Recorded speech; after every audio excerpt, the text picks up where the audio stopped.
Good morning, students. Here we are on lecture number 8.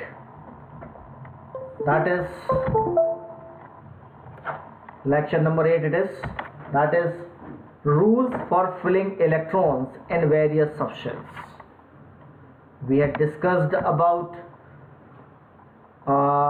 in quantum mechanics model. We had discussed about the distribution of electron, a way of distribution of electrons, the postal address of electron quantum numbers, and energy of subshells, right? So in this part we are going to discuss about the filling of electrons in various subshells, right? So here we are. There is three important rule, I can say, for filling of electrons in various subshells, right? One is called Aufbau principle, other one is Pauli's exclusion principle, and third one is Hund's rule of maximum multiplicity. एक एक करके हमें इसे समझना, बड़े आसान rule है, but it is very much clear कि इन तीन रूल्स पर बेस्ड एटलीस्ट एक क्वेश्चन 2 मार्क्स से 3 मार्क्स का आपके मेन एग्जाम्स में आएगा ही आएगा. So it is very much clear कि how important this chapter is now, right? So the one is Aufbau principle. The first one, Aufbau is not a name of scientist, right? It is a name which means building up, right? And according to this principle, in the ground state of the atoms, the orbitals are filled in the order of increasing energies. Simply we can say, in ground state of the orbital, ground state of the atoms, lower energy orbitals filled first. जिनकी energy कम होती है वो पहले भरे जाते हैं. And what is the criteria for energy? That is n+l. It means n+l की value जिनके लिए कम होगी वो पहले भरे जाएंगे, और n+l की वैल्यू जिनके लिए ज्यादा होगी वो बाद में भरे जाएंगे. Very much clear it is. But the scheme you can also see, जो यहाँ पर ज्यादा फेमस होती है, जिसे याद रखा जा सकता है, that is 1s, 2s, 2p, 3s. You can सी, आप कभी भी इस स्कीम को बड़े आसानी से बना सकते हैं. आपको बस ये इतने स्फीयर्स बनाने हैं और एक के नीचे एक थोड़ा सा स्पेस देके इस तरीके से बना लीजिए, आप आसानी से याद रख सकते हैं. एंड माय सजेशन इज आप इसे इस तरीके से भी याद करने की कोशिश कर सकते हैं. ये बड़े ही आसान तरीके हैं जिससे ये तरीके से आप याद रख सकते हैं. कभी कंफ्यूज हो तो आप इसे फटाफट बना लीजिए. 2-3 बार प्रैक्टिस अगर आप करते हैं तो आप आसानी से बना सकते हैं. द ऑर्डर इज 1s की एनर्जी, जो ऊपर है उनकी एनर्जी कम होगी, जो नीचे है वो ज्यादा होगी. In this arrow this is first, so 1s.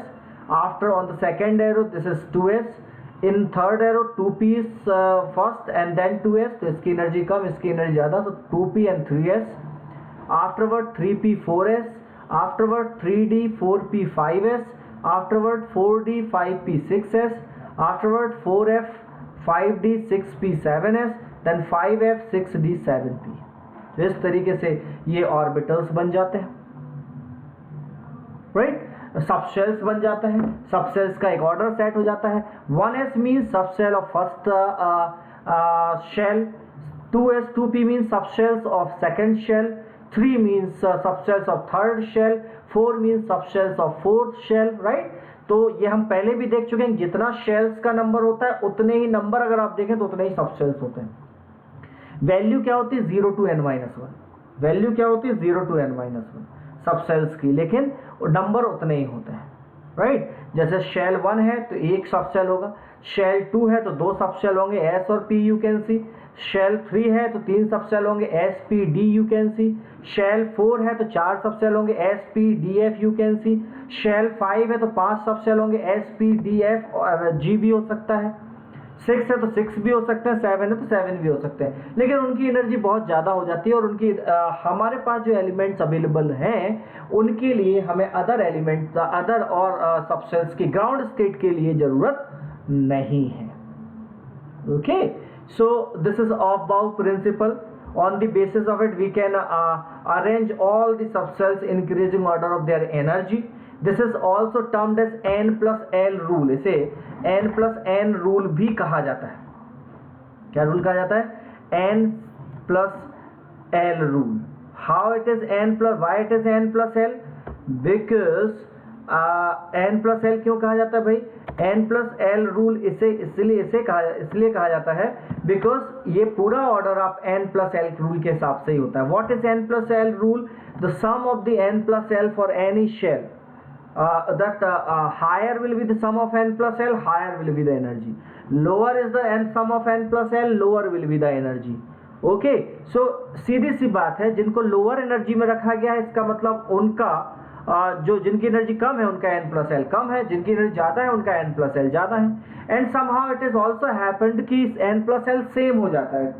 आप बहुत सारे एग्जाम्पल देखेंगे जहाँ n प्लस एल सेम हो जाता है, और अगर n प्लस एल सेम है तो उस कंडीशन में those that having low value of n will be considered as a lower energy subcells, and those having higher energies, higher value of n will be considered as higher energy subshell. Right? The one example I shared with you already. Here I'm again showing the same one more example, n plus l को show करते हुए 3 that is not 3D और 4P I can see. Okay, 3D और 4P में देखते हैं, है ना? तो 3D और 4P के लिए अगर एग्जांपल देखेंगे, so the 3D and 4P subshell, right? 4P and 3D subshell. So what we could find? n and n।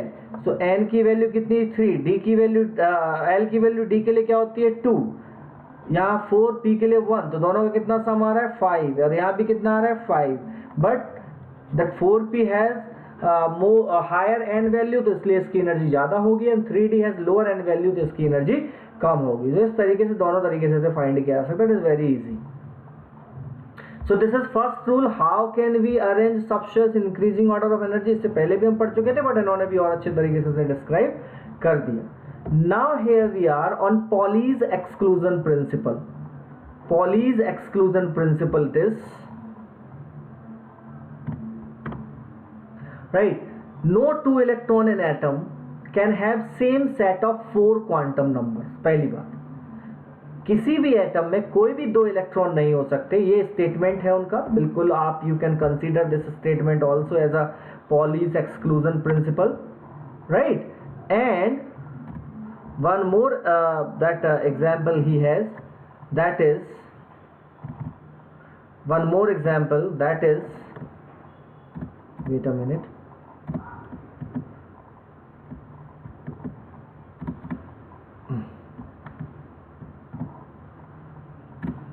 and this could also be considered as a statement, right?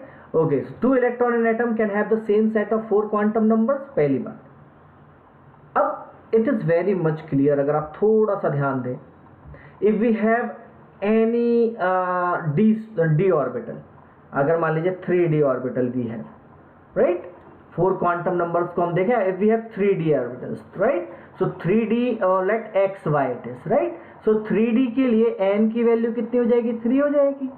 d that l की value कितनी हो जाएगी? हम जानते हैं l की value कितनी हो जाएगी? 2 हो जाएगी। d के लिए m की वैल्यू कितनी हो जाएगी? आउट ऑफ -2 और -1 और 0, राइट? और +1 और +2, ये कुछ भी हो सकती है, इनमें से कोई भी हो सकता है। 1 2 3 4 5, इनमें से कोई भी कोई भी एक पॉसिबल है।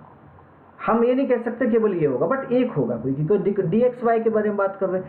सो किसी भी एक इलेक्ट्रॉन के लिए तीनों, अगर इलेक्ट्रॉन dxy में जा रहा है तो ये 3 चीजें सेम हो जाएंगी, राइट? तो फोर्थ कैसे डिफरेंट होगा? तो ऐसी कंडीशन में अगर किसी ऑर्बिटल में, देखिए d के 5 ऑर्बिटल होते हैं, this is that we know very well, है ना? dxy, dyz, dzx, dx square minus y square और dz स्क्वायर। तो उन 5 ऑर्बिटल्स में से 3 ऑर्बिटल जो है एक ऑर्बिटल है dxy, तो ऑब्वियसली एक ऑर्बिटल के लिए n की एक वैल्यू होगी, इनमें से कोई भी हो सकती है, राइट? सो अगर इलेक्ट्रॉन dxy में जा रहा है तो उसके लिए n l m तो सेम हो जाएंगे, राइट? तो 2 इलेक्ट्रॉन फिर अगर ऐसे होंगे, तो 2 इलेक्ट्रॉन अगर एक ऑर्बिटल में जा रहे हैं तो तो पहली चीज तो ये कि एक ऑर्बिटल में केवल 2 ही इलेक्ट्रॉन हो सकते हैं। इस चीज को इन्होंने बहुत अच्छे तरीके से डिस्क्राइब किया। कैसे डिस्क्राइब किया? सी ओनली 2 इलेक्ट्रॉन में exist in same orbital and these electron must have opposite spin. एक ऑर्बिटल में 2 ही इलेक्ट्रॉन हो सकते हैं और हर इलेक्ट्रॉन में ऑपोजिट 2 इलेक्ट्रॉन होते हैं, वो एक दूसरे के कैसे होंगे? ऑपोजिट स्पिन होंगे। यू कैन सी, आप एक ऑर्बिटल है 1s में इलेक्ट्रॉन लिख रहे हैं तो ये सही है, लेकिन ये गलत है। आप ऐसे नहीं लिख सकते एक ऑर्बिटल के अंदर, ये जैसा ही तरीका है। p में भी आप लिखेंगे तो जो है जब भी पेयरिंग में इलेक्ट्रॉन आएंगे तो दोनों का स्पिन जो है वो ऑपोजिट होगा, स्पिन क्वांटम नंबर उनका डिफरेंट होगा, राइट। तो इस तरीके से उन्होंने जो है एक चीज बहुत क्लियरली बता दी कि 2 इलेक्ट्रॉन रहेंगे एक ऑर्बिटल में।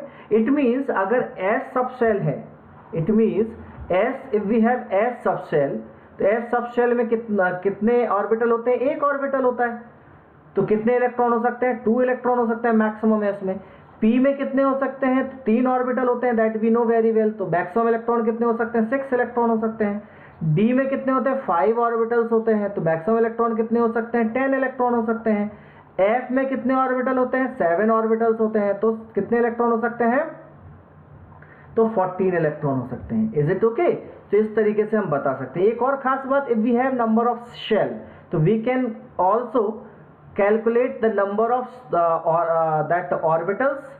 ये हमने बहुत पहले भी किया था, और साथ में नंबर ऑफ इलेक्ट्रॉन्स भी हम बता सकते हैं। तो नंबर ऑफ ऑर्बिटल्स होता है n² और नंबर ऑफ इलेक्ट्रॉन्स होते हैं 2n²। For example, if n is equal to 1, number of orbital will be 1 and electrons will be 2। 1s एक ही होता है ना, तो 1s में हो गया। n is equal to 2, so number of orbital will be n is equal to 2, तो number of orbital कितने हो सकते हैं? 2 में क्या होता है? 2s भी होता है, 2p भी होता है। तो p में 3 इलेक्ट्रॉन ऑर्बिटल्स होते हैं और s में कितने होते हैं? 1, तो कितने हो गए? 4, जो कि हम डायरेक्ट यहां से गेन कर सकते हैं। 2 का स्क्वायर, तो 2 का स्क्वायर 4, तो क्या होता है? s और p है ना, तो s के 1 ऑर्बिटल और p के 3 ऑर्बिटल। यस और नो? फिर अगर इलेक्ट्रॉन्स देखें तो कितने हो जाएंगे? 2n², तो 8 इलेक्ट्रॉन्स हो जाएंगे।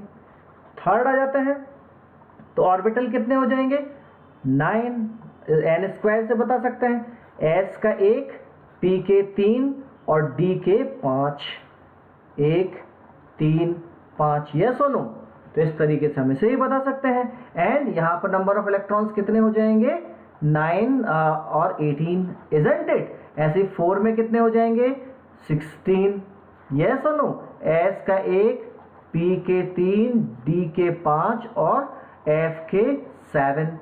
टोटल इलेक्ट्रॉन कितने हो जाएंगे? 32। तो आप किसी भी शेल में n का नंबर पता हो तो कितने ऑर्बिटल्स होंगे और इलेक्ट्रॉन्स होंगे, वो भी इस तरीके से आसानी से बता सकते हैं।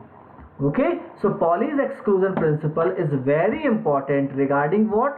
Pauli's exclusion principle is very important regarding mentioning the position of electron, mentioning the arrangement of electron as well as number of electron in an orbital, right? So this is also very important rule. The third rule is pairing of electron. What happens when pairing of electron occurs in orbitals?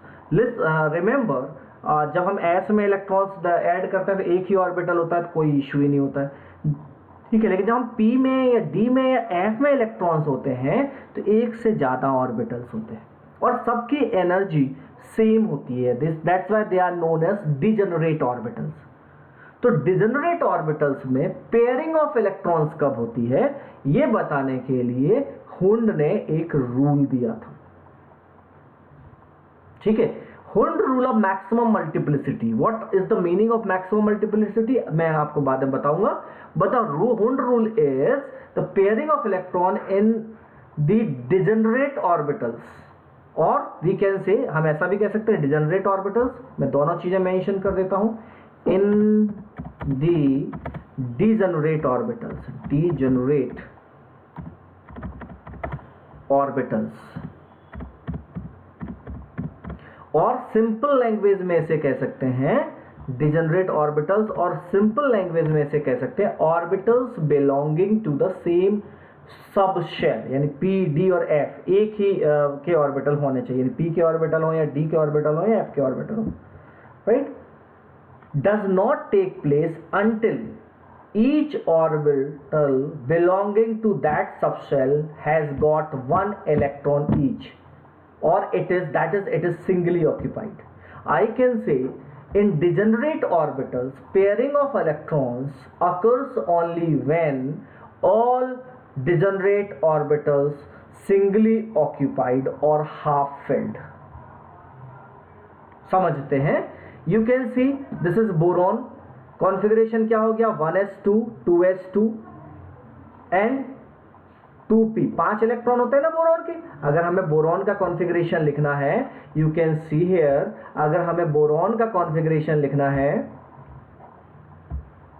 अगर हमें boron का configuration लिखना है तो boron has 5 electrons, right.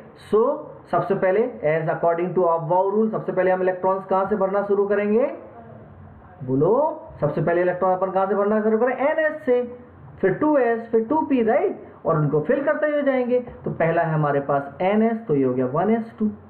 इसको लिखने का तरीका ऐसा होता है ना, यहां N ये आपका सब शेल X और यहां पर आपके electrons, N that is principal quantum number है ना, principal quantum number, X subshell, symbol of subshell, symbol of subshell, right. और टॉप में क्या होगा, टॉप में यहां पर number of electrons, right, electrons, जो भी इलेक्ट्रॉन्स है 1 2 जो भी इलेक्ट्रॉन्स है, राइट। सो अपन क्या लिखेंगे, 1s2 2s2 and 2p1, 5 electron होगा ना, 2 4 1 5, राइट। एस में 2 इलेक्ट्रॉन आ सकते हैं, तो इसमें एक भर गया, फिर दूसरा भर जाएगा, तो तीसरा, राइट।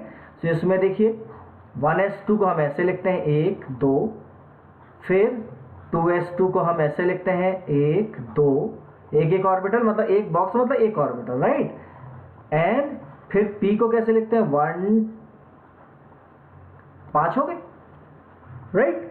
अब when we talk about carbon now, carbon में क्या हो जाएगा, तो कार्बन का जब कॉन्फ़िगरेशन लिखेंगे तो कार्बन के कॉन्फ़िगरेशन में now you can C, carbon के कॉन्फ़िगरेशन में हमें क्या देखने को मिलेगा बेटा, कार्बन के कॉन्फ़िगरेशन में 6 इलेक्ट्रॉन हो गए, तो 1 2 3 4 5 और 6। दिस इज हुंड रूल, कि जो ये इलेक्ट्रॉन है ये यहीं पे पेयरिंग नहीं करेगा, पहले ये इलेक्ट्रॉन खाली, और it's look like a simply, अगर आपके कमरे में 3 बेड हैं, राइट, और 3 लोग सोने वाले हैं, तो ऑब्वियसली सब पहले खाली बेड को ऑक्यूपाई करने की कोशिश करेंगे। It is very much clear, right. यही कंडीशन है, 3 ऑर्बिटल्स है, एक इलेक्ट्रॉन, एक और आएगा तो यहां आ जाएगा, तीनों बेड ऑक्यूपाई हो गए, अब चौथे को भी सोना है, तो फिर क्या होगा, इनमें से तीनों में से किसी एक को एडजस्ट करना पड़ेगा, इलेक्ट्रॉन वहां जाएगा, फिर एक और आ गया तो उसको भी यहां जाना पड़ेगा, फिर एक और आ गया उसको भी यहां जाना पड़ेगा, तो उसके साथ ऑर्बिटल क्या हो जाएगा पूरा, फिर ये फ्लोरीन, उसके बाद नियॉन आना चाहिए, लेकिन कुछ और एग्जांपल, अदर एग्जांपल दे दिए, so don't worry about it, okay. तो इस तरीके से एक इलेक्ट्रॉन्स फिल करते हुए यहां पर you can see nitrogen, you can see oxygen, you can see fluorine, and I am showing you जो बचा रह गया नियॉन। तो नियॉन का कॉन्फ़िगरेशन क्या हो जाएगा, सो 1s2 मैं ऐसे लिख देता हूं, पर 2 इलेक्ट्रॉन यहां पर हो गए, फिर 2s2 मैं ऐसे लिख देता हूं, फिर 2p, 3 ऑर्बिटल्स होते हैं ना, सो 2p में कितना हो जाएगा, 1 2 3 4 5 6, नियॉन का एटॉमिक नंबर कितना होता है, 10, यानी इसमें होता है 10 इलेक्ट्रॉन्स, तो उनको इस तरीके से भर दिया जाता है। सो 2p भी फिल हो गया। अब इसके आगे 1s फिल हो गया, 2s फिल हो गया, 2p फिल हो गया, तो आगे अगर इलेक्ट्रॉन्स आएंगे, जैसे 11 नंबर होगा, सोडियम होगा, तो उसमें इलेक्ट्रॉन्स कहां जाएंगे भाई, उसमें इलेक्ट्रॉन जाएंगे 3s में, isn't it? So it is I think very much clear to you किस तरह से इलेक्ट्रॉन्स की फिलिंग आगे होती जाएगी। Is it clear? So अभी तो हम रूल्स की बात करें, इलेक्ट्रॉन्स की फिलिंग की बात आगे करते हैं। सो ऑफबाउ principal, then Pauli's exclusion principle, and then Hund's rule of maximum multiplicity is I think very much clear to you. Now electronic configuration of atoms, तो 1 to 10 तक तो हमने देख लिया। अच्छा 5 to 10 तक देखा, ठीक है। 1 का और देख लेते हैं। तो 1 का क्या हो जाएगा, दैट इज हाइड्रोजन 1, तो क्या हो जाएगा 1s1। फिर हीलियम, सो दैट इज 2, सो क्या हो जाएगा 1s2। और ये बॉक्सेस हर बार बनाने की जरूरत नहीं है, जिनके जब जहाँ जिसको रिप्रेजेंट करना हो वहाँ आप बॉक्सेस बना सकते हैं। फिर हाइड्रोजन हीलियम, हाइड्रोजन हीलियम के बाद क्या आ गया, लिथियम आ गया, सो ये हो जाएगा 3, सो इट इज 1s2 और 2s1। फिर लिथियम के बाद क्या आ जाएगा भाई, बेरिलियम आ जाएगा। So what we get the configuration of beryllium 4, so it is 1s2 2s2, so 4 तक हो गया, इजंट इट। तो इस तरह से इलेक्ट्रॉन्स की फिलिंग सारे ऑर्बिटल्स में कर दी जाती है। These are rules for filling electrons in various substance, right. Now अब हम आ जाते हैं, जैसे 1 to 10 तक का हो गया, तो हम 11 से आगे कॉन्फ़िगरेशन फिल करना स्टार्ट करते हैं, ठीक है। सो 1 to 10 तक का हो गया, I think it is very much clear. Let we start from filling that electrons from 11 number, right. 11 number से इलेक्ट्रॉन्स की फिलिंग स्टार्ट करते हैं। सो 11 नंबर में इलेक्ट्रॉन्स की फिलिंग करेंगे तो क्या हो जाएगा बेटा, here we are. So 11 atomic number 11, तो ये किसके लिए होता है, सोडियम के लिए। तो कॉन्फ़िगरेशन क्या हो जाएगा 1s2 2s2 2p6 3s1। फिर मैग्नीशियम के लिए क्या हो जाएगा बेटा, 12 होता है मैग्नीशियम, तो क्या हो जाएगा 1s2 2s2 2p6 और 3s2। आई सजेस्ट यू कि आप इसे ही यूज करें, बट एक तरीका और है इसे लिखने का। क्या लिखने का, देखिए neon, helium, neon, argon, krypton, xenon और radon, they are inert gases. तो जब एक इनर्ट गैसेस फिल होती है, मतलब उसके अंदर वाले सारे शेल्स भरे जा चुके होते हैं, तो इसे हम ऐसे भी लिखते हैं। और नियोन लिख दिया, तो नियोन मतलब 10 तक हो गया, और उसके बाद हम लिख सकते हैं 3s1। और यहाँ पर भी नियोन, और ये हो जाएगा 3s2। तो एक ही चीज को रिफ्लेक्ट करता है। बट इनिशियली अगर आप याद करना चाहते हैं तो आई सजेस्ट यू, आपको ये सारे एलिमेंट्स के कॉन्फ़िगरेशन लिखने हैं फ्रॉम एटलीस्ट, आपको सारे के सारे यानी 118 एलिमेंट्स के कॉन्फ़िगरेशन आपको लिखने, राइट। सो बेटर है कि आप एक एक करके लिखें, और उससे क्या होगा, आपकी प्रैक्टिस अच्छी हो जाएगी। तो सोडियम, मैग्नीशियम, मैग्नीशियम के बाद आता है एल्यूमिनियम, तो ये 13 होता है। तो 1s2 2s2 2p6 3s2, s fill हो गया ना, अब 3p आ जाएगा, 3p में एक इलेक्ट्रॉन आ जाएगा। हम इसे और करके लिख सकते हैं नियोन, और उसके बाद 3s2 3p1। इसे आप आगे फिल करते जाइए। एल्यूमिनियम के बाद सिलिकॉन 14, सिलिकॉन के बाद एल्यूमिनियम के बाद सिलिकॉन 14, सिलिकॉन के बाद फॉस्फोरस 15, फॉस्फोरस का सल्फर 16, क्लोरीन 17, राइट। तो ये इनको आप फिल करते जाइए, सारे के सारे इलेक्ट्रॉन p ऑर्बिटल्स में ही इंटर करते जाएंगे। क्लोरीन के बाद आ जाएगा argon, that is 18।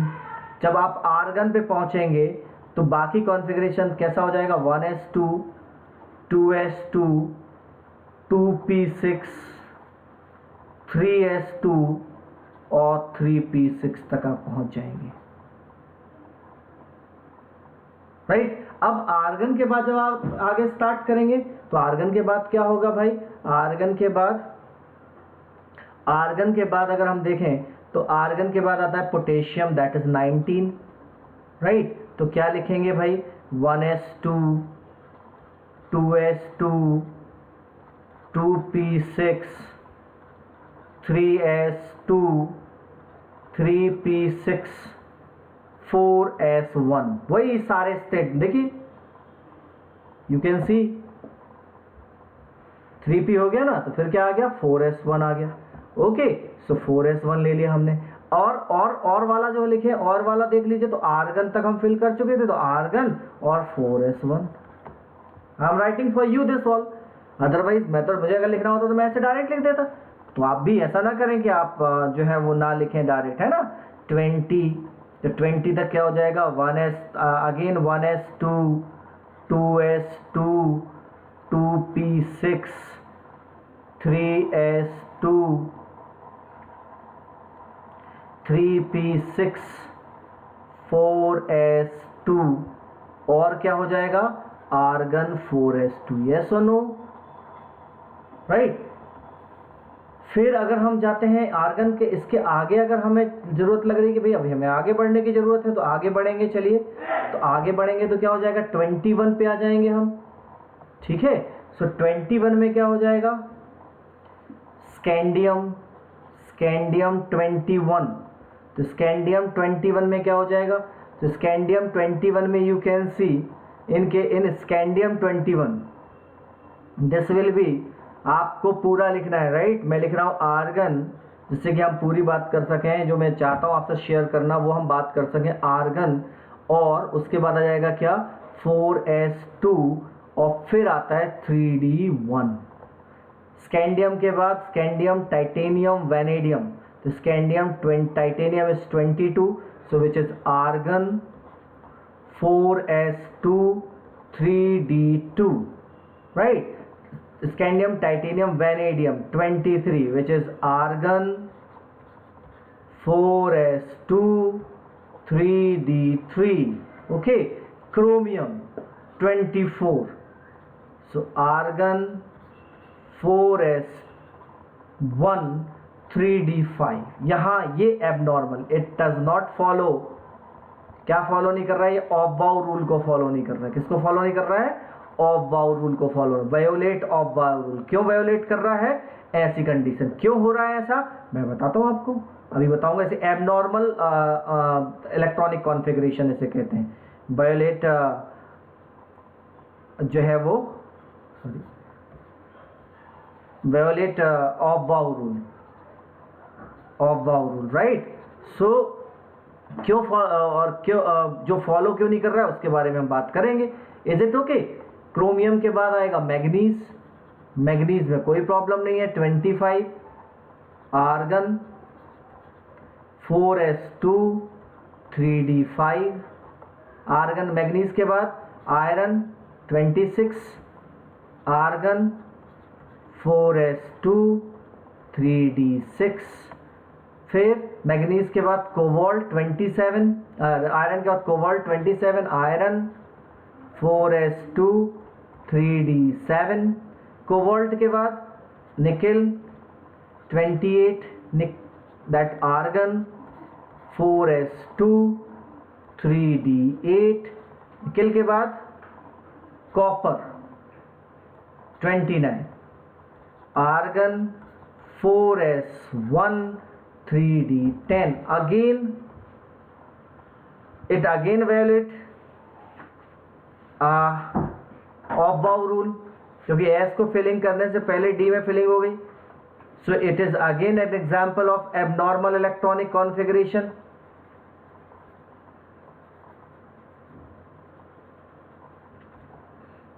Again it is an example of abnormal electronic configuration, right? So again हम प्रॉब्लम में आ गए। ओके, जिंक में क्या हो गया भाई, जिंक में कोई प्रॉब्लम नहीं है, argon 4s2 3d10, right. Zinc के बाद आता है gallium 31, zinc is 30, gallium 31, so argon 4s2 3d10 4p1, you can see 3d के बाद क्या आएगा, 3d के बाद 4p आएगा। सो 4p हमने फिल करना शुरू कर दिया, 4p d में 10 से ज़्यादा नहीं हो सकते, तो 4p1 हो गया। फिर गैलियम से हम नीचे जाएंगे, gallium germanium will be 32, arsenic will be 33,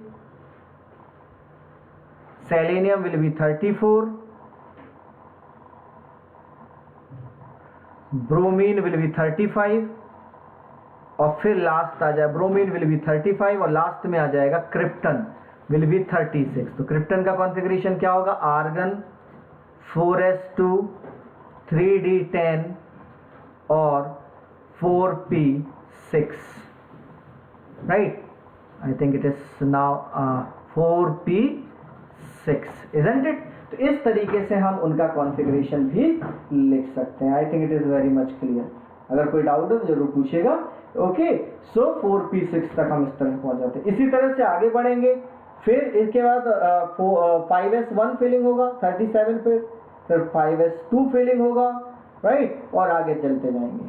आपको 56 पहले जो बनाना है वो 56 तक कॉन्फ़िगरेशन बनाना है। अब हम बात करते हैं जहां पर ये रूल्स का वायोलेशन हो रहा है, जहां पर एबनॉर्मल इलेक्ट्रॉनिक कॉन्फ़िगरेशन आ रहा है, ऐसा क्यों हो रहा है या कहीं और भी होता है ये, इसके बारे में अपन बात करते हैं। Okay, so you can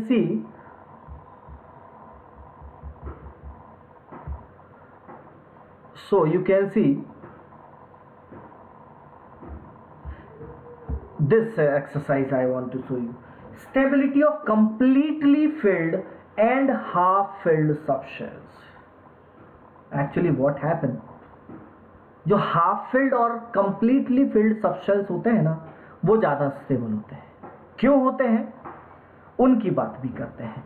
so क्यों भाई स्टेबल होते हैं, तो उसमें दो रीज़न यहाँ पर गिवन है। You can see the one reason is the first reason is, what is the first reason? Symmetrical distribution of electron. What is symmetrical distribution of electron? एक बात हमेशा याद रखिएगा, जो भी सबशेल्स हैं वो 3D में स्फेरिकल, अगर हम P के सारे सबशेल्स को मिला दें या D के सारे सबशेल्स को मिला दें तो एक स्फेरिकल अरेंजमेंट हो जाएगा। वो 3D को रिप्रेजेंट कर रहे हैं, एक्स वाई जेड तीनों को रिप्रेजेंट करते हैं। स्फेरिकल सिमेट्री का मतलब होता है कि डिस्ट्रीब्यूशन जो है वो चारों तरफ बराबर है।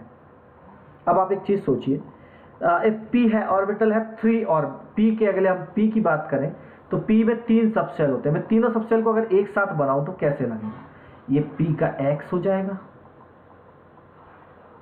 ये P का Y हो जाएगा और ये P का Z हो जाएगा, isn't it?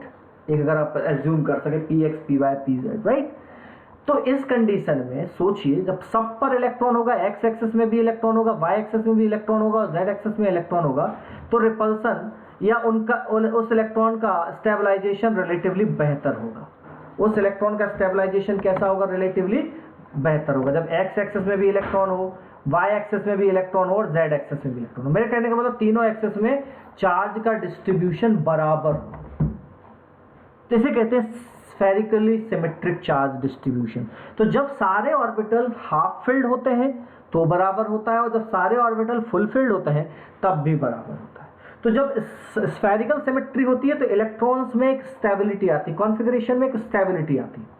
अदरवाइज अगर दो ऑर्बिटल भरे हैं, एक नहीं भरा है, या डी ऑर्बिटल्स की बात करें 4 भरे हुए हैं और एक नहीं भरा है, तो इलेक्ट्रॉन्स जो है वो मूव करते हैं। लेकिन देखिए, इलेक्ट्रॉन्स कभी भी रेस्ट में नहीं होते, एक बात तो क्लियर है। तो एक ऑर्बिटल में होने का मतलब है उसका उस ऑर्बिटल के अंदर भी मूव कर रहे हैं, तो इलेक्ट्रॉन जो है जोन में मूव करते रहते हैं। तो डिफरेंट ऑर्बिटल्स के बीच में भी इलेक्ट्रॉन की मूवमेंट होती रहती है, राइट?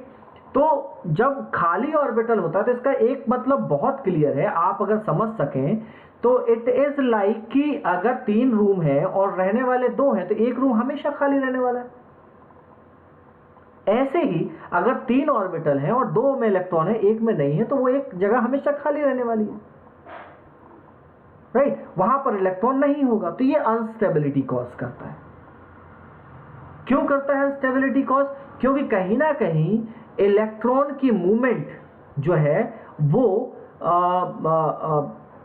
चार्ज जो डिस्ट्रीब्यूशन है वो एक जगह, मतलब प्रॉपर हर जगह एक जैसा नहीं होता। चार्ज डिस्ट्रीब्यूशन अलग अलग जगह पर अलग अलग होता है, राइट? सिस्टमेटाइजेशन हमें एक तरीके से नहीं देखने को मिलता। तो एक तो ये स्फेरिकल सिमेट्रिक डिस्ट्रीब्यूशन है। उससे भी बेहतर एक और example, that is exchange energy. What is exchange energy? Exchange energy is actually the energy release during exchanging of position of electrons in degenerate orbitals और सबशेल्स वी कैन से।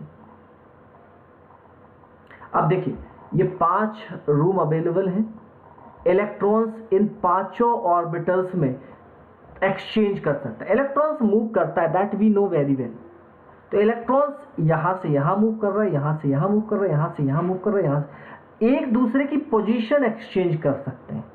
अगर हम इस केस में देखें तो एक इलेक्ट्रॉन के लिए 4e एनर्जी पॉसिबल है, इसी तरह से दूसरे इलेक्ट्रॉन के लिए 3e, तीसरे इलेक्ट्रॉन के लिए 2e और एक इलेक्ट्रॉन के लिए 1e। तो 4, 3, 7, 2, 9 और 1, 10 possible exchange of electrons generate हो सकते हैं। यानी इलेक्ट्रॉन 10 प्रोबेबिलिटीज हैं जहां इलेक्ट्रॉन एक दूसरे को एक्सचेंज कर सकते हैं या अपनी पोजीशन को एक्सचेंज करते हैं, एक जाएगा दूसरा रहेगा, कोई खाली ऑर्बिटल नहीं।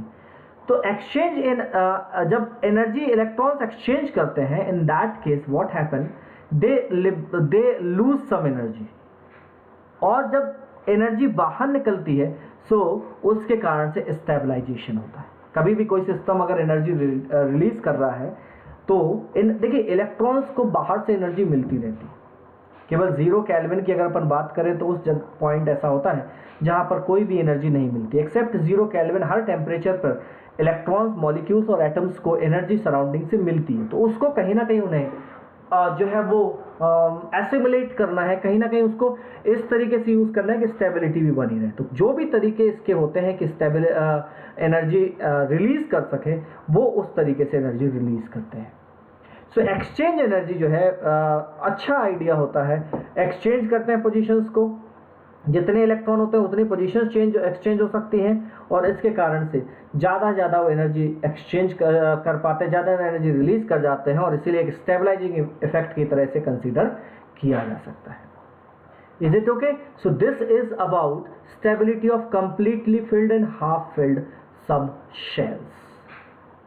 Okay, so this is the way, और इसीलिए because of this stability of half filled and full filled subshell के कारण से ही ऐसा होता है जो हमने देखा है कि एबनॉर्मल कॉन्फ़िगरेशंस देखने को मिलते हैं। तो जहां पर हाफ फिल्ड और फुल फिल्ड सबशेल बनने की पॉसिबिलिटी होती है, वहां पर एबनॉर्मल कॉन्फ़िगरेशंस बनने की पॉसिबिलिटी भी होती है। आपने देखा 3D सीरीज में जहां d ऑर्बिटल्स में हम इलेक्ट्रॉन्स भर रहे थे, वहां पर क्रोमियम और कॉपर में के कॉन्फ़िगरेशंस में एक इलेक्ट्रॉन जंप करके we can see the configuration of chromium, again the configuration of chromium is that argon, that is 4s2, 4s1 and 3d5, right. So क्या हुआ, s में जनरली s में 2 इलेक्ट्रॉन होते हैं, लेकिन s से एक इलेक्ट्रॉन जंप करके किस में चला गया, या p में आ गया। क्यों आ गया? बिकॉज एक इलेक्ट्रॉन के इस p में आने के कारण से ये d सबशेल हाफ फिल्ड हो गया, और हाफ फिल्ड होने के कारण से ये कॉन्फ़िगरेशन रिलेटिवली ज़्यादा स्टेबल हो गया। तो इसीलिए एबनॉर्मल इलेक्ट्रॉनिक कॉन्फ़िगरेशन देखने को मिलता है। कॉपर के केस में भी you can C argon 4s2, 4s1, 3d10। तो 4s के लिए देखिए एक इलेक्ट्रॉन यहाँ आ गया और d में कितने इलेक्ट्रॉन आ गए। जब भी हम इलेक्ट्रॉन भरते हैं हून रूल के अकॉर्डिंग ही भरते हैं, इसीलिए हम काउंट करते हैं 1, 2, 3, 4, 5, then 6, then 7, right, then 8, then 9 और then 10 इलेक्ट्रॉन्स इस तरीके से भर दिए जाते हैं, राइट। तो यहाँ पर फुल फिल्ड हो गया। तो हाफ फिल्ड और फुल फिल्ड कॉन्फ़िगरेशन लेने के लिए ऐसा देखने को मिलता है। 4D सीरीज में भी ऐसा होता है, लेकिन वहाँ तो 2 इलेक्ट्रॉन तक जंप करके ऐसे पूरे इलेक्ट्रॉन खाली हो जाते हैं। आप देखेंगे नायोबियम में इस चीज़ को आप देख पाएंगे, पैलेडियम में इस चीज़ को आप देख पाएंगे, 2 इलेक्ट्रॉन तक जंप करके चले जाते हैं 4D सीरीज में। हायर ऑर्बिटल्स में काफ़ी एक्सेप्शंस हैं, सो उनकी बहुत ज़्यादा अभी ज़रूरत भी नहीं है, बट 56 तक अभी बाद में और कॉन्फ़िगरेशन की बात करेंगे, और 56 तक आपको कॉन्फ़िगरेशन लिखना किसी भी कंडीशन में आना ही चाहिए। Very very important it is, right. We'll discuss related problems in next class also, right? So that would be a last lecture on this chapter. Thank you for today.